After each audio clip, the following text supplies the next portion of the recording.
Welcome to episode 160 of FBI Retired Case File Review with Jerri Williams. I'm a retired agent on a mission to show the public who the FBI is and what the FBI does through my books, my blog, and my podcast case reviews with former colleagues. Today, we get to speak to retired agent Warren Flagg, who served in the FBI as an agent for 22 years and an additional 5 years as a fingerprint clerk and as a FBI Headquarter tour guide. During his agent career, Warren worked primarily white-collar crime cases in the New York division. In this episode, he reviews a pet cemetery scam where burial grounds containing up to 250,000 carcasses of dead dogs and cats were discovered in the woods behind a pet memorial park. The subjects, a father and son, were convicted of mail fraud based on the fact that they collected premiums to individually bury and cremate pets. To the outrage of pet owners all around the world, it was learned that the pets were instead tossed into mass cremations and mass burials. Following his retirement, Warren formed Flagman, Inc., a private investigative and film consulting firm. Over the past 20 years, he has worked as a technical advisor on TV shows and in films with actors such as Woody Harrelson and with writers such as the writers for the Showtime series Sleeper Cell. Warren can be contacted via his website, Flagman, Inc. Now, this really was an unbelievable case. Warren and I, as pet owners, are not going to go into any gory details, so you don't have to be afraid of that. We actually had a few laughs during the case review. But before we get to the interview, just have a couple of things I want to say. First of all, I have finally put a shop on my website. So if you're interested in getting any FBI retired case file review swag, such as buttons and stickers, especially with that new eavesdrop on the FBI logo, they're now available for you to purchase. And the other thing I wanted to make sure that you knew was that my April Reader Team email just went out on Wednesday, April the 3rd. So if you're looking in your inbox and it's not there, you know what to do. Yep, check your spam filter just in case it accidentally ended up there. This month, I reflect on the importance of recording these case reviews, and I discuss the difference between an agent telling these stories and watching a based on a true story documentary. I decided to write about this because I have finally conducted an interview that I have been trying to get for the past 3 years. It is definitely one of the Philadelphia Division's historically significant cases. You'll have to wait until next week to learn more. Unless, of course, you read what I wrote in my April Reader Team email. If you're not yet a member of my Reader Team, all you have to do is go to my website, jerriwilliams.com, and sign up there. Or if you're listening to this episode on a podcast app that supports links, you can sign up where you see this episode's description. I'll talk to you a little bit more after the interview, but for now, here's the show. I am excited to introduce my guest, Warren Flagg. Hi, Warren. How are you? Very well. Thank you so much for having me on this podcast. Well, Warren, I don't know how we're going to get through this because I've been talking to you for the last couple of weeks, and you are a true character. But I'm gonna try to rein you in, and we're going to get through this case review. You have so many cases we could talk about. So what case did we decide that you're going to talk about today? Well, Jerry, we're going to talk about the Long Island Pet Memorial Cemetery, which occurred in 1991. That's when we executed the search warrant. But to give you a little background of how we got involved in the case, I was assigned to the New York office in 1976. I was transferred out to the Brooklyn, Queens office and then quickly back in after 13 years. to 26 Federal Plaza, which is the headquarters of the New York office. I was assigned to the white collar squad. In New York, there are a number of squads, large. I wanted to work white collar due to the fact that it's very easy to go after people for mail fraud and wire fraud, any kind of scheme.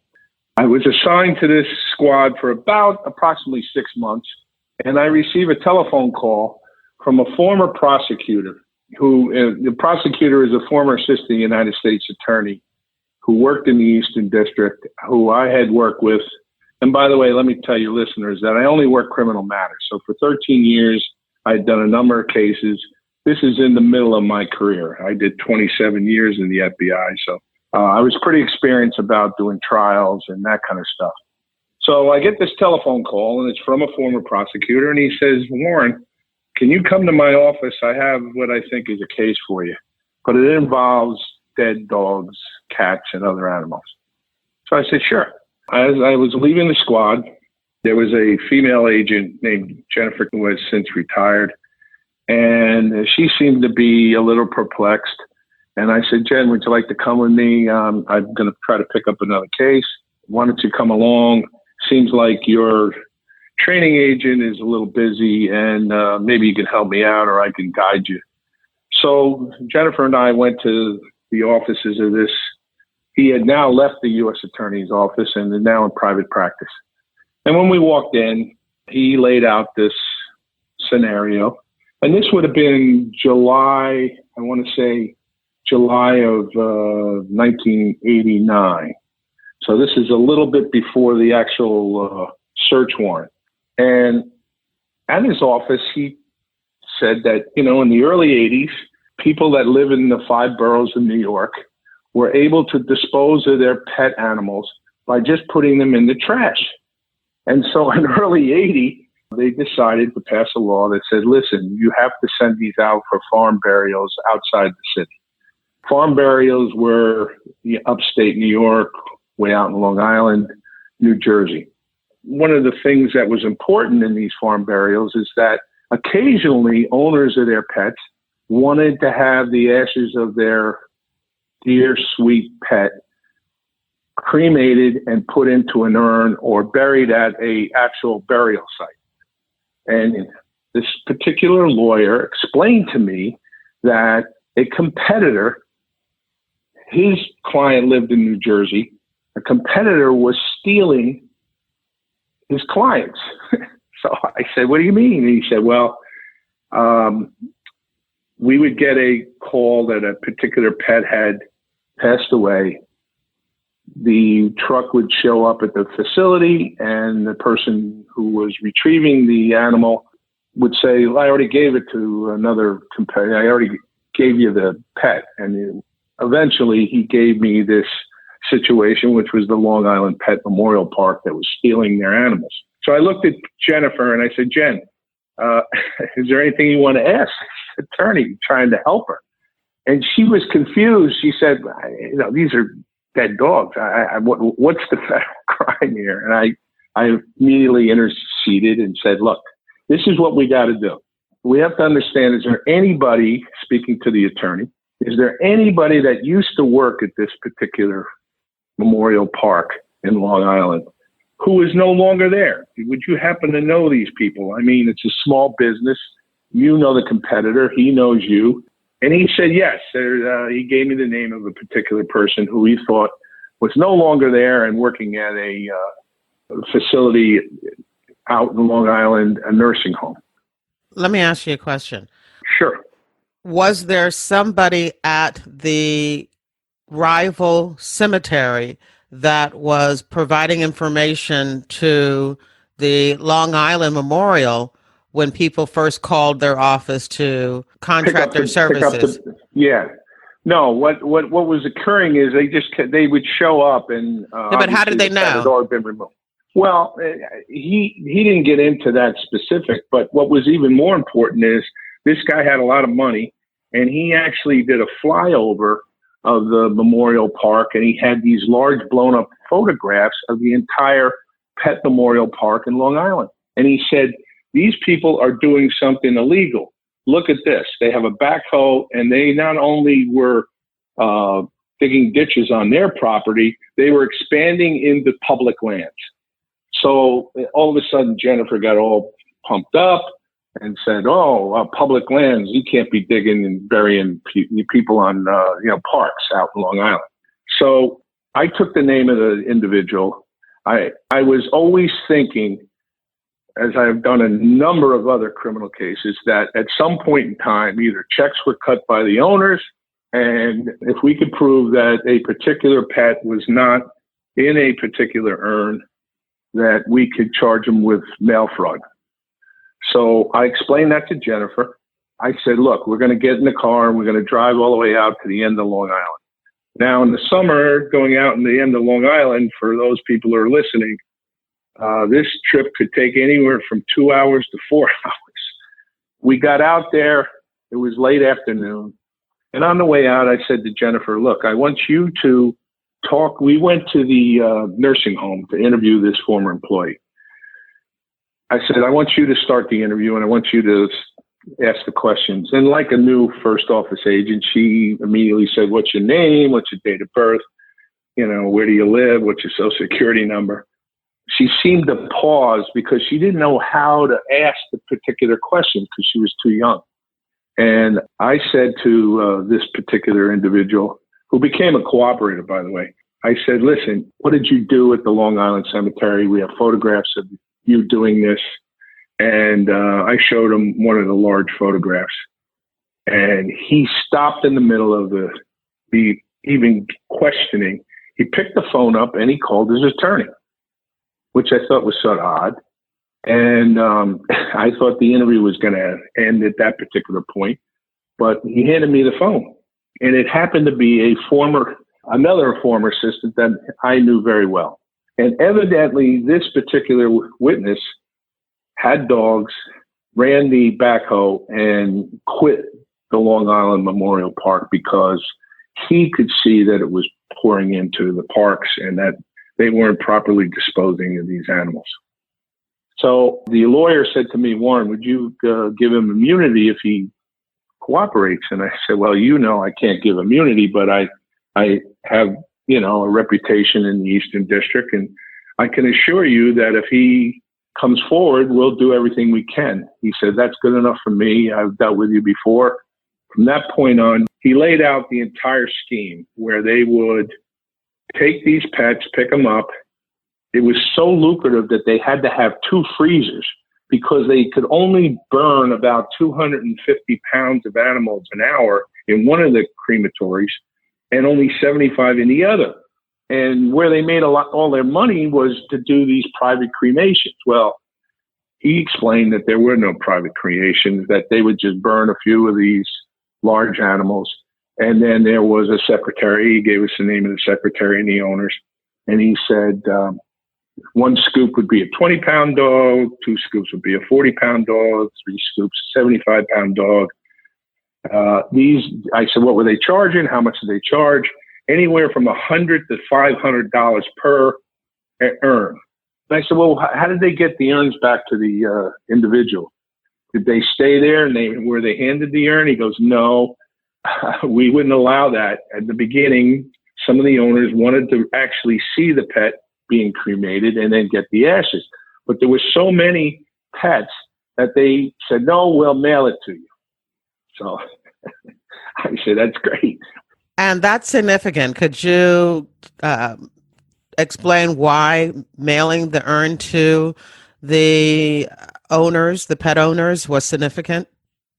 Yes. And I had gone over that with his attorney on the phone, that we believe that if there was either a check cut by the owner passing, that would be obviously mail fraud, or if there was a urn going back the other way, there could have been wire fraud by the fact that they were stealing the messages. But I basically focused in on the mail fraud issue.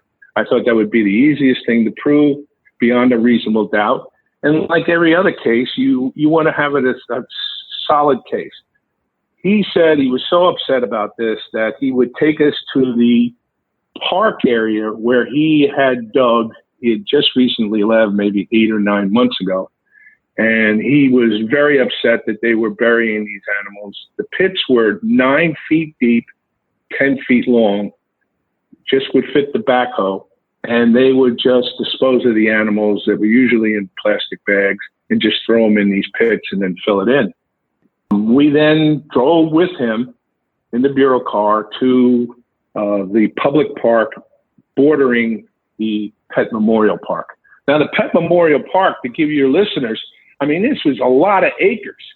They had areas where they had headstones, Tranquil Flowers, Happy Valley, Sleepy Meadow. They even had a horse corral for horses. And there were headstones all over the place, so they couldn't dig these trenches on that area because frequently the owners would come and place flowers at their various pets. So he said we had to expand in the back, and then obviously we were taking in too much revenue, as he quote unquote called it, that they had to expand into the public park. So we walked on the public park. I took photographs of that area, then came immediately back to the U.S. Attorney's Office, and I had been working with a specific prosecutor. And I said, listen, this is going to be the easiest fraud case we've ever produced.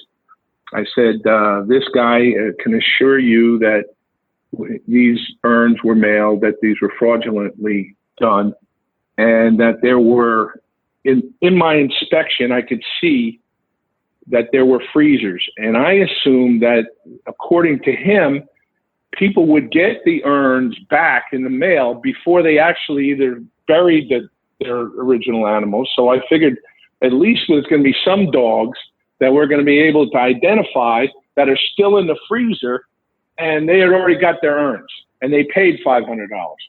So sure enough, on January 18th, after we sat down and came up with a code name for the case, and we met with everybody, including the Environmental Protection Agency, because these pits were now poisoning the aquifer in Long Island. There were hundreds of thousands of dogs. These people made millions of dollars. This operation went on from 1984 to 1990 when we actually executed 91 when we actually, all of 1990 when we executed the search warrant. Now, during that time, this cooperating witness gave us the name of the lady who knew, 1 scoop, 2 scoops, 3 scoops, and then we executed a search warrant. And just as I had explained, we were able to find 3 dogs that the owners, once the execution of the search warrant occurred, it was front page of the Post, the Daily News, Hot Paws, Pet Cemetery owners. And the FBI started being flooded with people who had either paid for private cremation or had actually paid for burial at the various places, Tranquil Forest or Happy Valley. So go ahead. You're going to say something? I was going to ask if you had any stories of any particular people and their pets. Oh, yeah. I'm coming to that. So let me ask you one more question. Sure. All right. Did you have any pets at the time? Oh, yeah, absolutely. I had a dog, and I was very, in fact, the case agent who helped me on this, co-case agent, was a guy named Dave Edward. And when the FBI, there must be somebody at FBI Headquarters that comes up with these code names, with code name Hot Paws, he didn't think it was funny because he had a dog. So he took this very serious. So he thought the code name was a little disrespectful. Exactly. So, yes, there's a couple of two major interesting stories about this. The FBI started getting flooded with calls.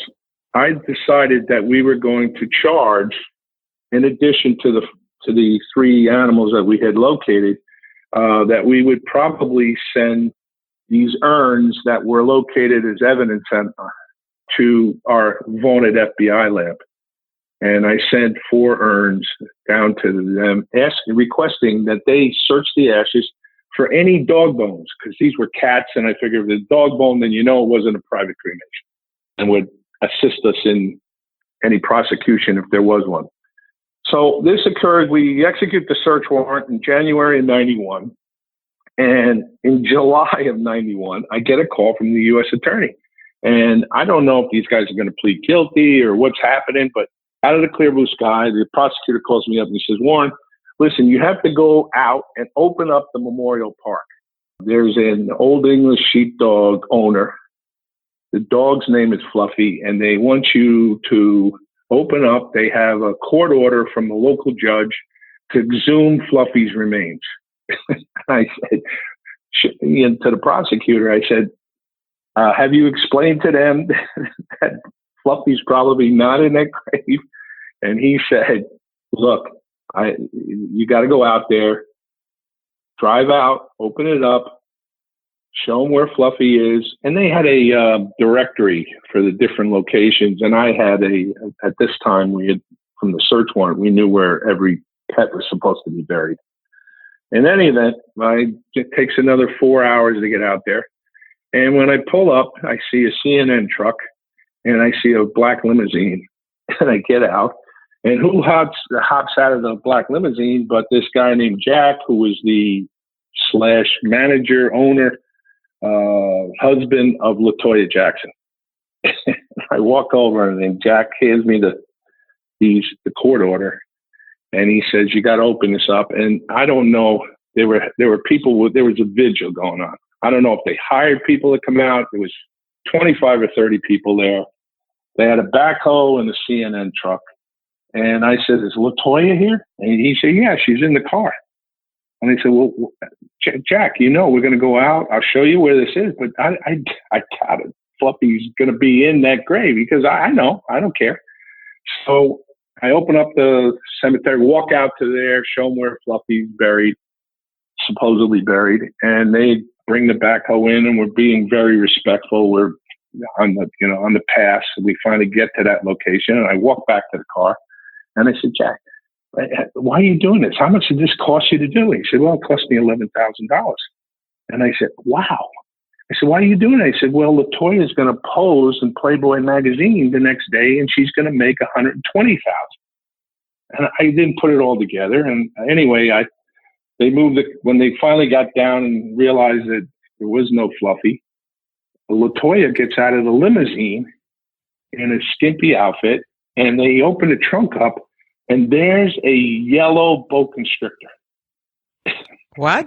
She wraps a yellow boa constrictor. She brings her own pet to the pet cemetery, a live one. Yeah, and she wraps it around her neck and walks to the back.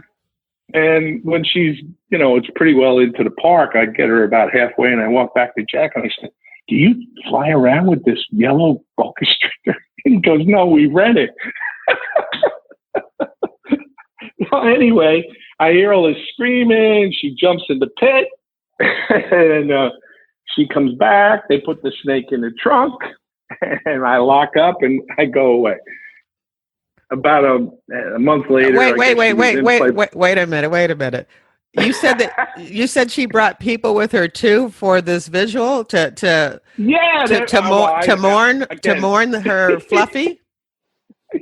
I don't know if it was, certainly Fluffy's owners were there, but there were additional people. I don't know if Jack called up people to come. I have no idea. But why? Why was LaToya there? Was she a personal friend of Fluffy's? No, I have no idea. I really don't have a clue. So okay, you can't make this up. Yeah, were Fluffy's owners there? Yeah, they were there. They were definitely there. Okay. And, these people are very, very emotional. I mean, I took this incredibly serious. I mean, it's a number of years later. Okay. But yeah, I'm taking it serious too, because I do have, 2 dogs, which many people have heard barking on various podcast episodes. So I'm taking it serious too. But the whole image that you just created has kind of taken things off into a whole different level of ridiculousness. Well, just to give you another little sidelight, during our search, we found out that they had charged 300 owners weekly for flowers that were supposed to be placed at individual graves throughout the cemetery. So in addition to the fraud of just throwing the poor animals away and not even giving the proper respect, they were making money because there were no flowers, okay? And if there were some, they were plastic. It's just, it's just one fraud after the next.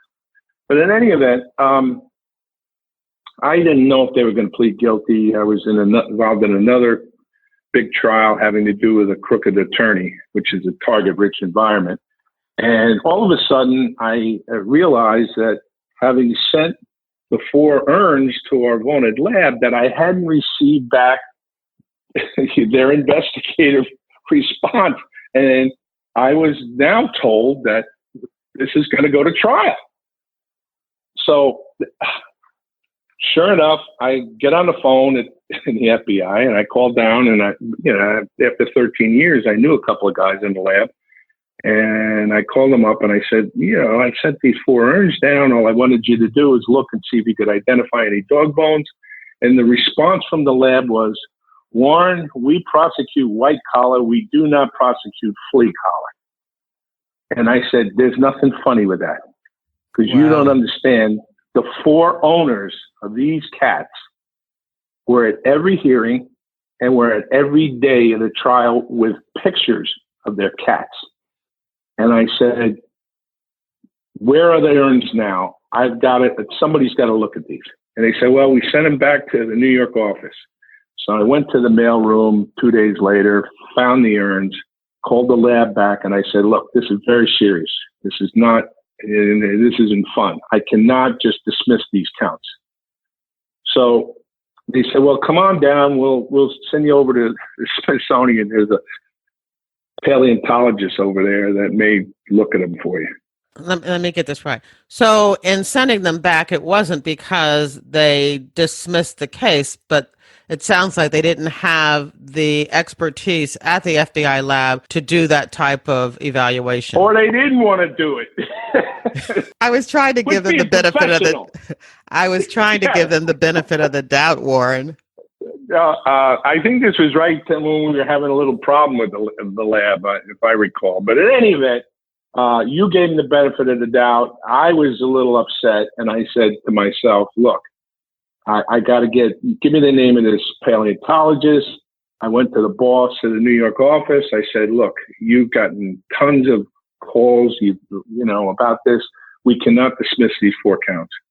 And this report needs to be in the defense's hands a month. And unless the case is put off, they'll be lucky to get it a week before trial.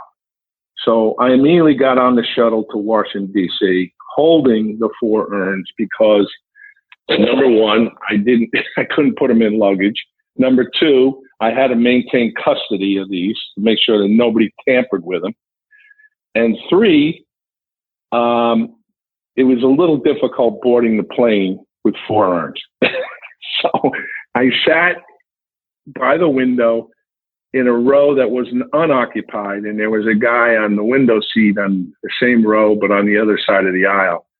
And I just wanted the plane to take off with nobody to say anything. But of course, right away, he leans over and says, what happened? And I didn't respond. And he said, well, you got your whole family there.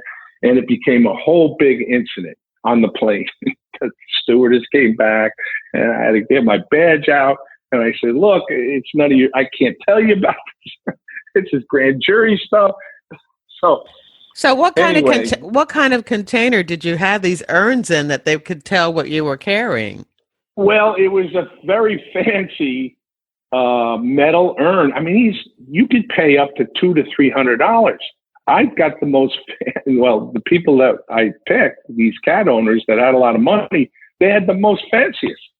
So I figured, look, at least they're going to come and support this prosecution.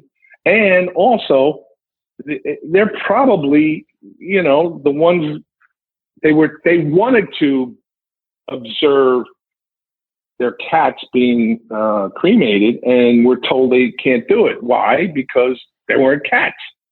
So it was very important for me to take those urns down.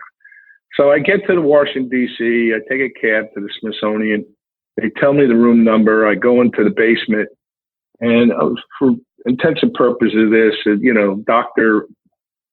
Isaac, let's just call him that. I can't remember his name now. Anyway, go in the basement. I'm holding the 4 urns in a box that, was an open box. It actually was a soda box. So I should have gotten a big box but I was in such a rush. I used the soda box from the FBI office, and they were all sealed up, and you could see evidence tape on it. And I didn't want anybody to touch it. When I got downstairs, this is the old section of the Smithsonian, and this was a real thick oak door. And had in the old schools houses, they had a little glass window with wire in it. Okay. And I was tall enough to look straight in, and I see this guy, and he's got like a dentist drill, and he could hear the motor of the drill, and he'd drill a little bit, and then he'd brush it off with a brush. And it was a big piece of plaster, and every time he stopped the drill, I'd pound on the door. And started up again. This went on for about 5 minutes, and I'm going, oh my God, this guy's not even going to answer the door. He can't hear me. So eventually I see him swing it was like a dentist thing, and he swings it out, gets up, he's in his white robe, and he opens the door up and he goes, what? I was like so shocked. I'm holding the 4 urns, and I said, look, I'm Special Agent Warren Flagg, and you're my only help here. Can you look at each of these urns and see if there are any dog bones in them? And the look I got was, and the answer was, I have a new species of dinosaur, and you're asking me to do this? When do you need this? And he's yelling at me at that kind of tone. And I put the things down on his wooden desk, and I said, well, to be honest with you, Dr. So-and-so, I need by next week, we're starting a trial. And he just huffs and puffs, and he goes, just put them on the thing. And I said, they're already there. And I was so shook up by this that when I went out, the door shut, and I go, oh my God, I forgot to have him sign over that he received these. Oh, the chain of custody form. Chain of custody. So he doesn't even, the urns are on the desk. He's back drilling again, and I'm pounding. He stopped. And there was a portion when it seemed like, I'm sure it was only seconds, but it seemed like 2 minutes. And I'm hitting the door. And this was like, now what? He opens the door, and I said, could you sign for these for chain of custody? And he goes, yeah. And he's scratching. You know how doctors are. I could have made that signature up. Any of that. I get back, I go right back on the shuttle because it was every half hour back to New York. And before I got there, we didn't have cell phones back then, so I stopped at a payphone, and I called the assistant United States attorney prosecuting the case, and I said, look, I doubt this guy's going to look at this. We're going to have to dismiss these. And he was like very troubled by it. He said, Warren, did you put pressure?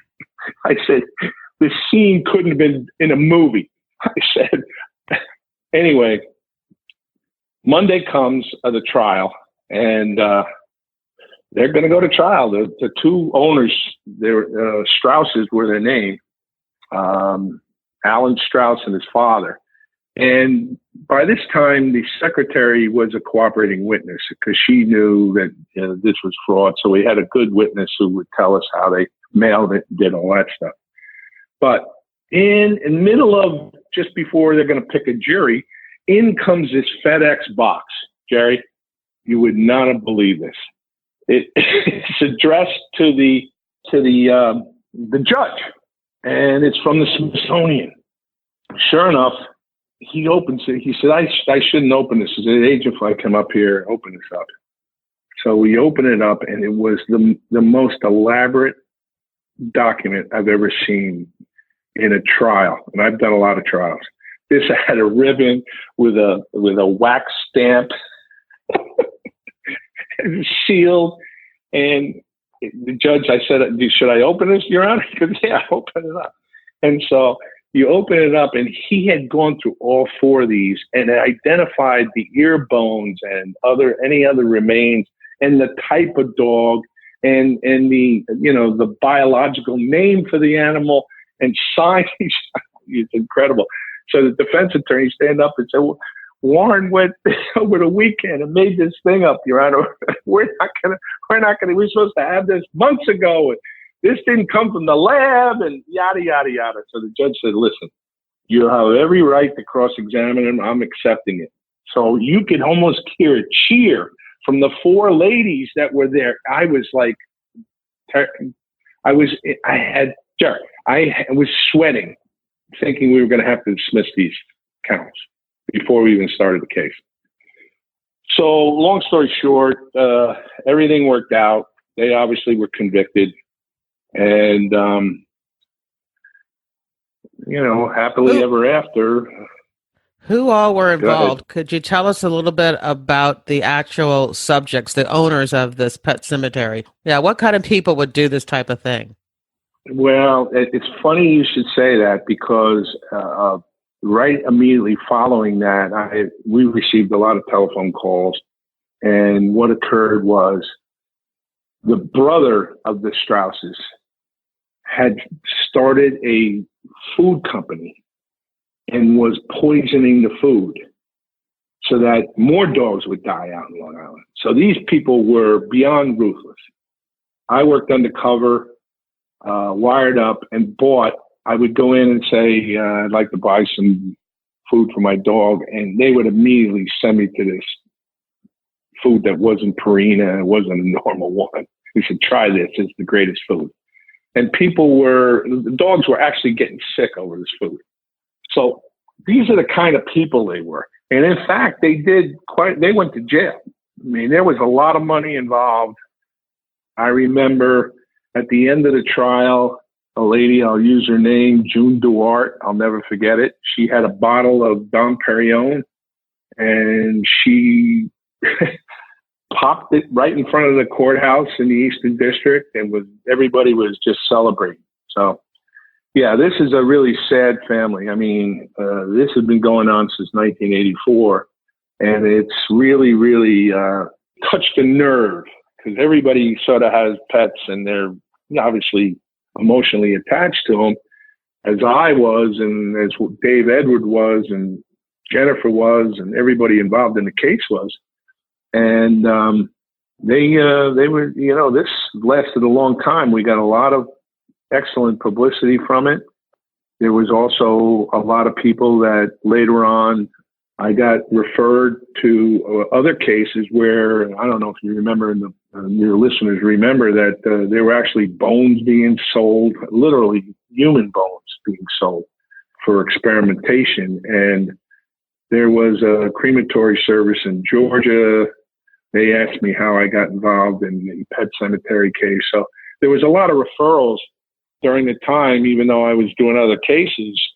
I would end up telling the case agents in Georgia and elsewhere, how to go about prosecuting these people and how to follow them.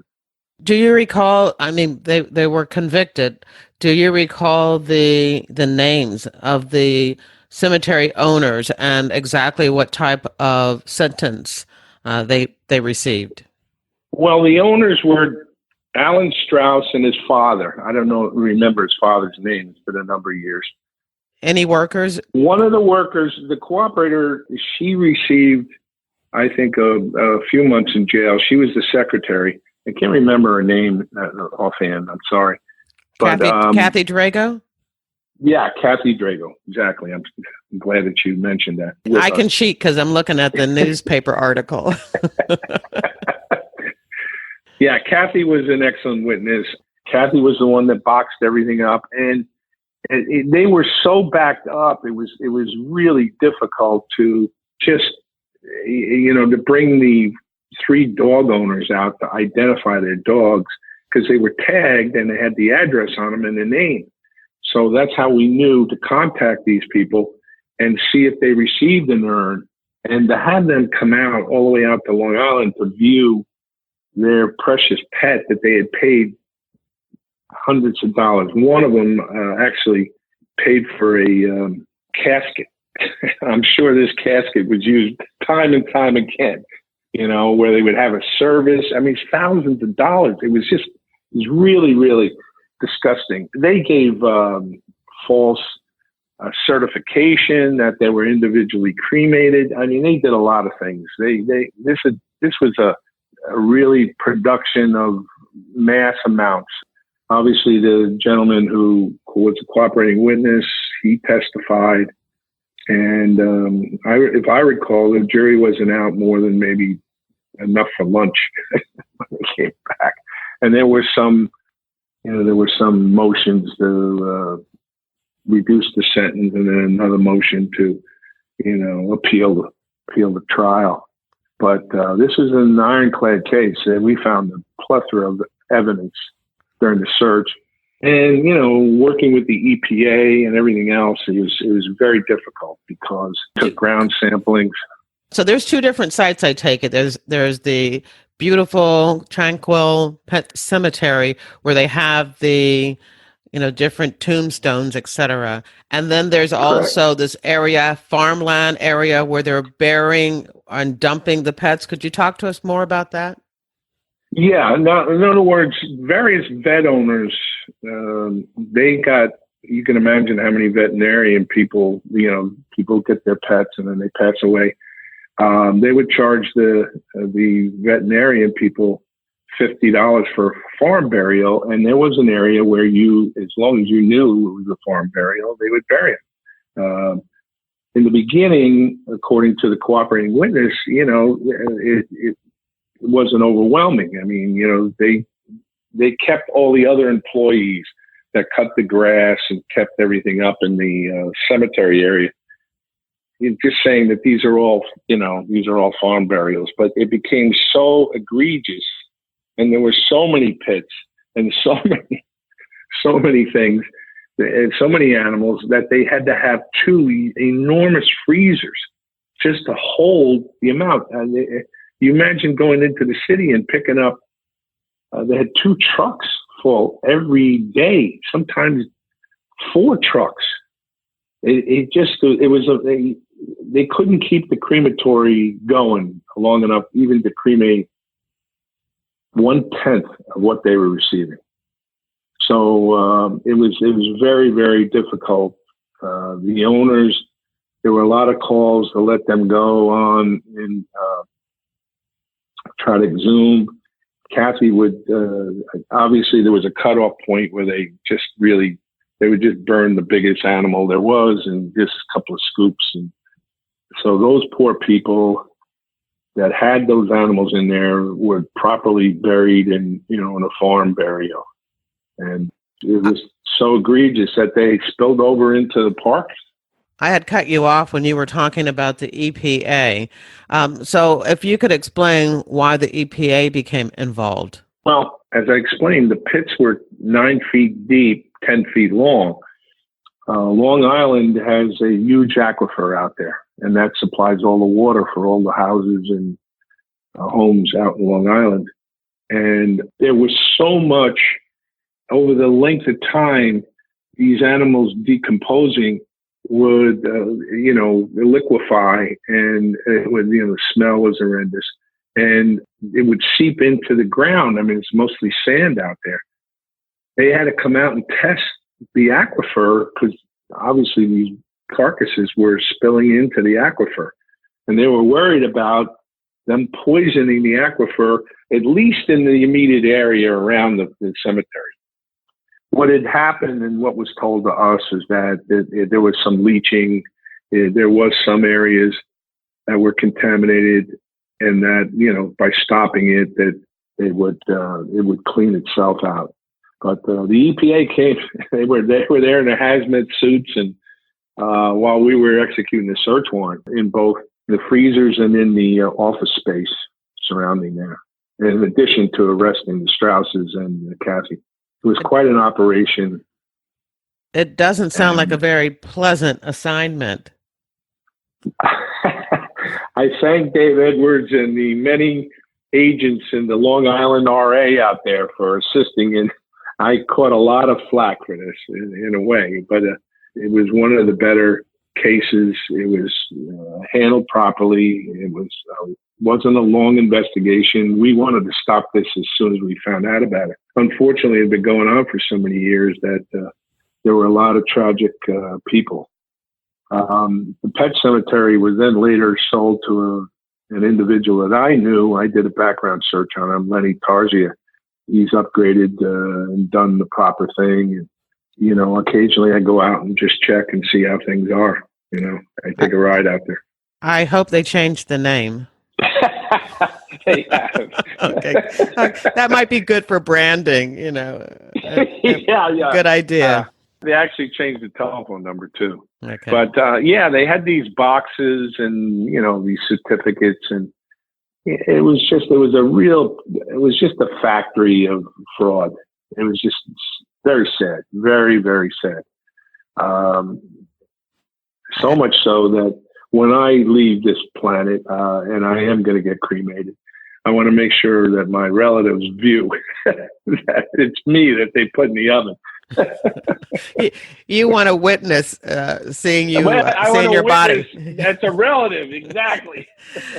Okay, yeah, that's him being rolled into the pit of burning fire. Oh, wait a minute, that sounds like a different place that you might be going. Well, you never know. That could be too, but at least I want to make sure that my ashes are at least thrown in the proper area, that it's my ashes and not somebody else's. A scoop of somebody else's. Yes, a scoop of somebody else. And like you said, we're not taking this case. No. So your listeners can go online and read further details. I found a number of articles, and I will have the links to the articles on this episode's show notes. And there's a cartoon, an editorial cartoon that they need to check out too. Yes, and there were several cartoons in the papers about it, and I sent you some of the actual photographs from the search.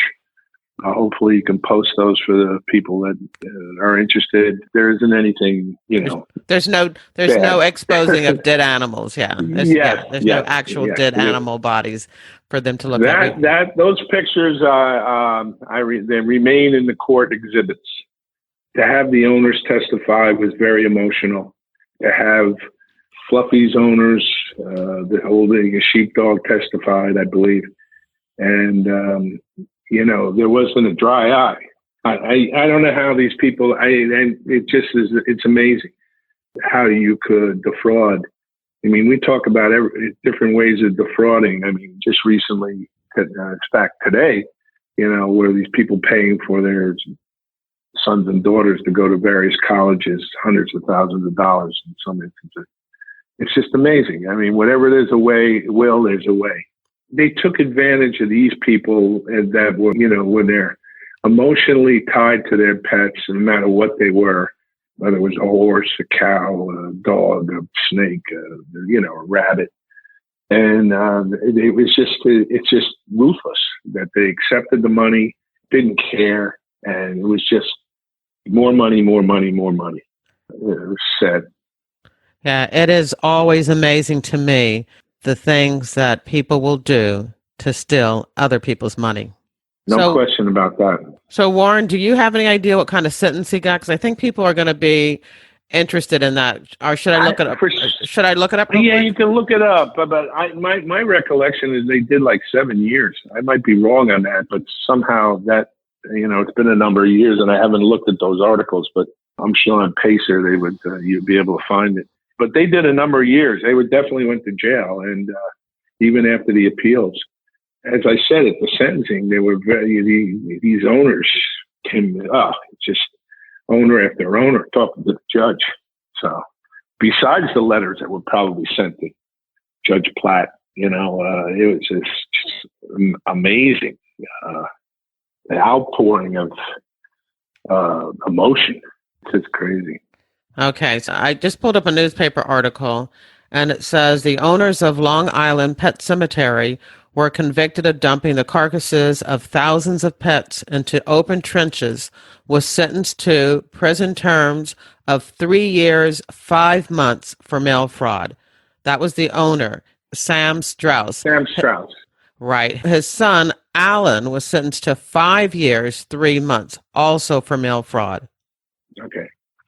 I thought it was 7, but that's a lot. Oh, that's still a lot. But, yeah, it's still a lot. And, Sam was in Florida, I recall, and there was some time to extradite him up, that kind of thing. But that's because, it went back to 1984 when he and his sons started this scheme. So I'm sure it was little in the beginning, but I probably would never have been caught had he not stolen the people's telephones and picked up pets that were, the New Jersey company had. So somehow he had tapped into that. I never delved into how he stole the telephone numbers unless he had somebody in that was supplying them. Yeah, But, or maybe it didn't somebody. make any difference. Yeah, maybe he had inside information at the different veterinarian offices who called him also to let him know. Could have been. He might have, like everywhere else, he was making so much money, he might have actually given these people extra money to give them a heads up.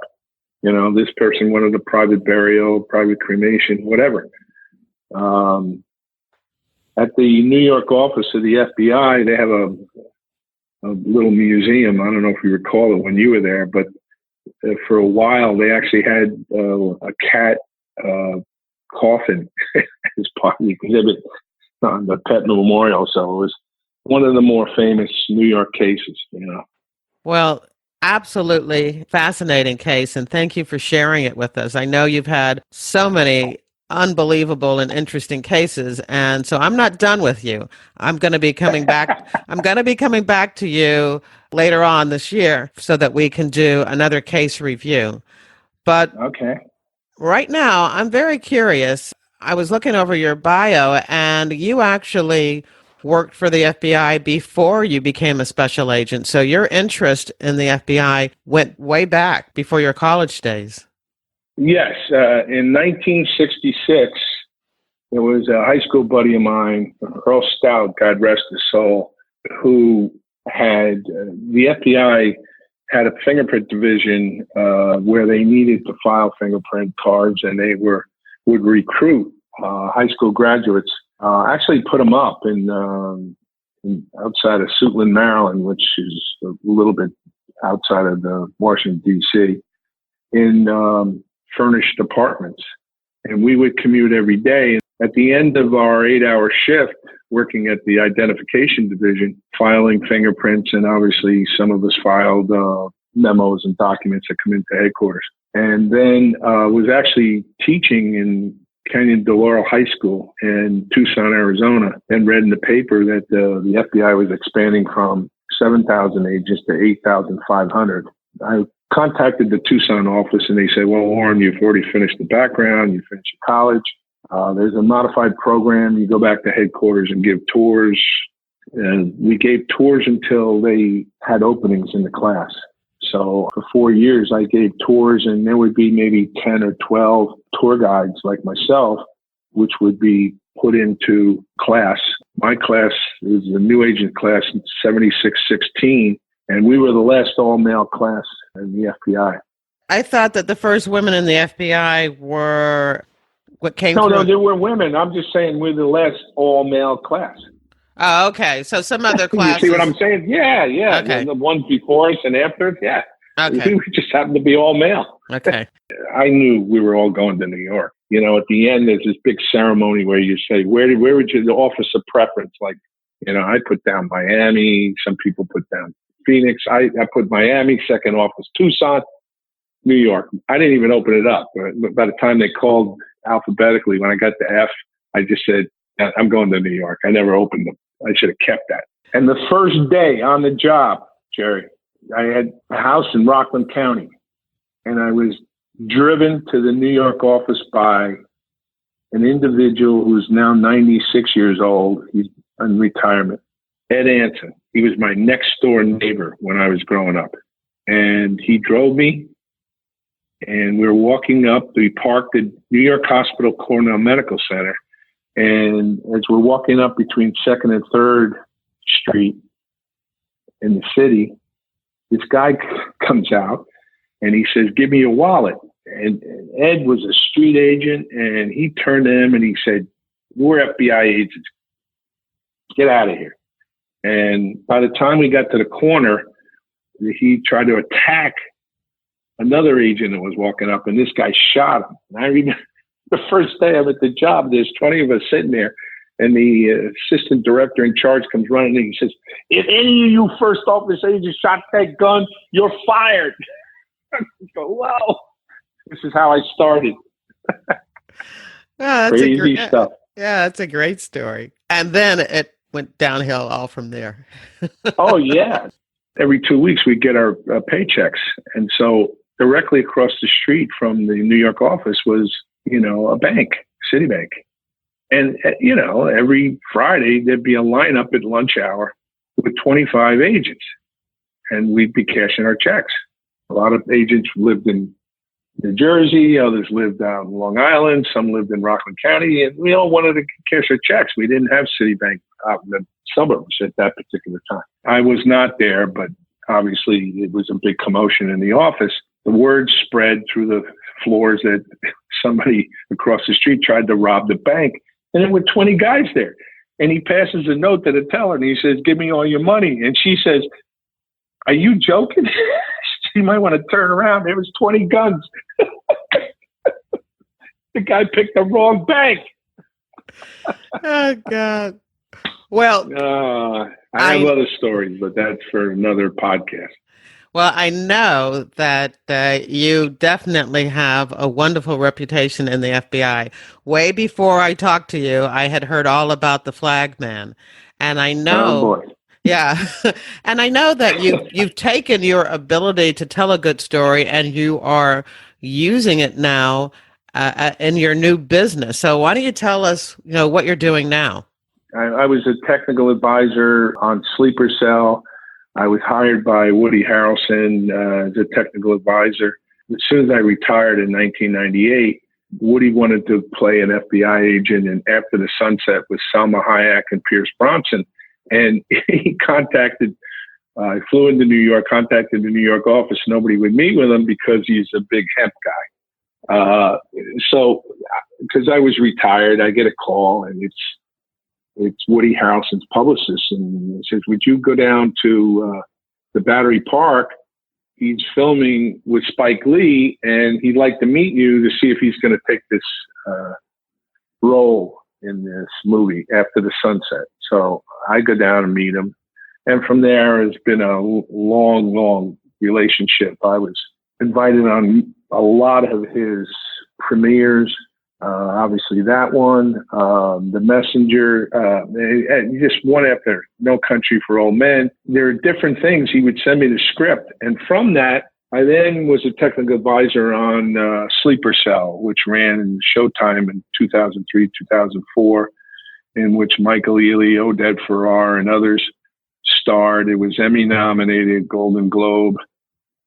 Everybody wanted me to move out to LA, but I didn't want to move out to LA.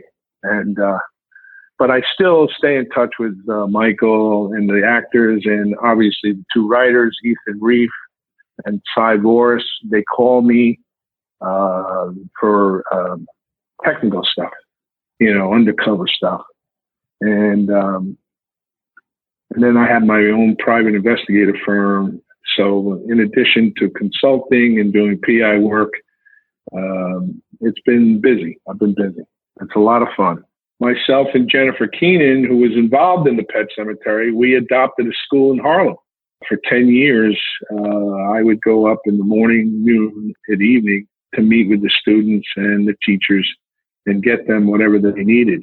So I think volunteer work is very important.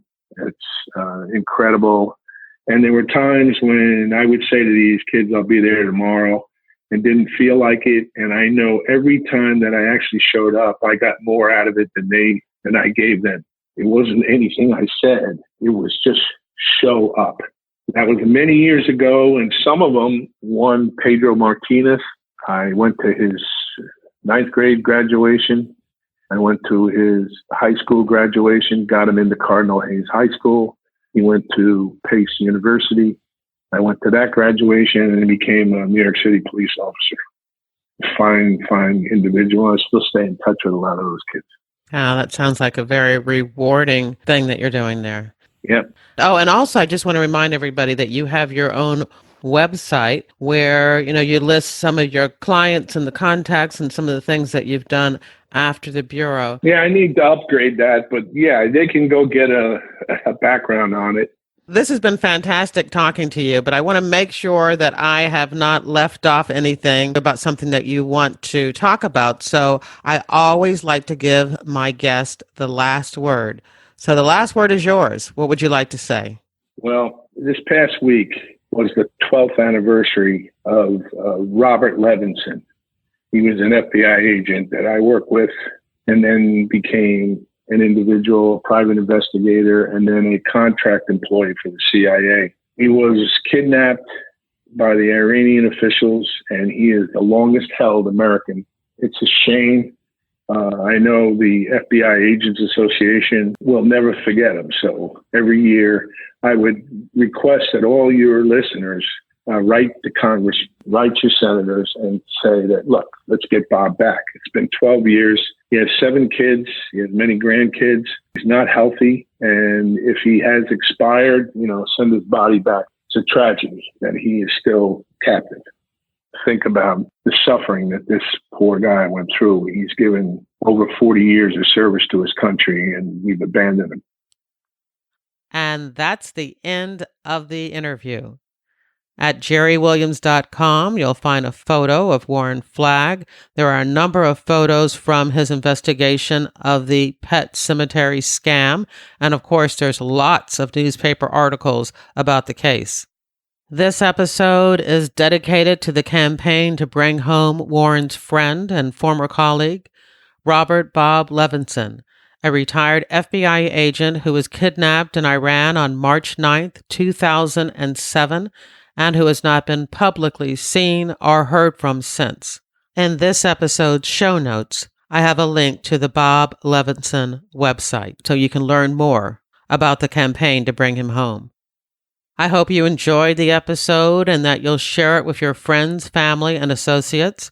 If they're not sure how to listen to a podcast, send them a link to my How to Listen to a Podcast blog post on my website.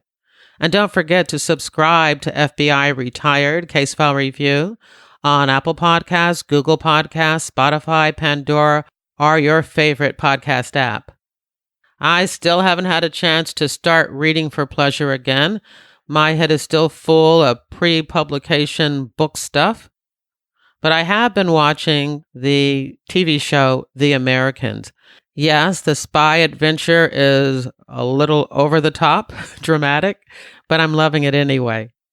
Once I get through the entire 6 seasons, I'll write a post about why, in spite of the fact that it's full of FBI cliches and misconceptions, I'm still hooked. I hope to grab a good book and start reading again this weekend. Soon, you'll be able to pick up a copy of my first nonfiction book, FBI Myths and Misconceptions, a manual for armchair detectives, coming soon to all stores where books are sold. It's a 54,000-word expanded version of my FBI reality checklist. If you enjoy police procedurals, I hope you'll consider picking up copies of the crime novels in my FBI Philadelphia Corruption Squad series, Pay to Play and Greedy Givers. The crime fiction series features Special Agent Carrie Wheeler, Temptation, Corruption, and Redemption. The books are available as ebooks and paperbacks at Amazon.com, and Pay to Play is also an audiobook. I want to thank you for listening to the very end, and I hope you come back for another episode of FBI Retired Case File Review with Jerri Williams. Thank you.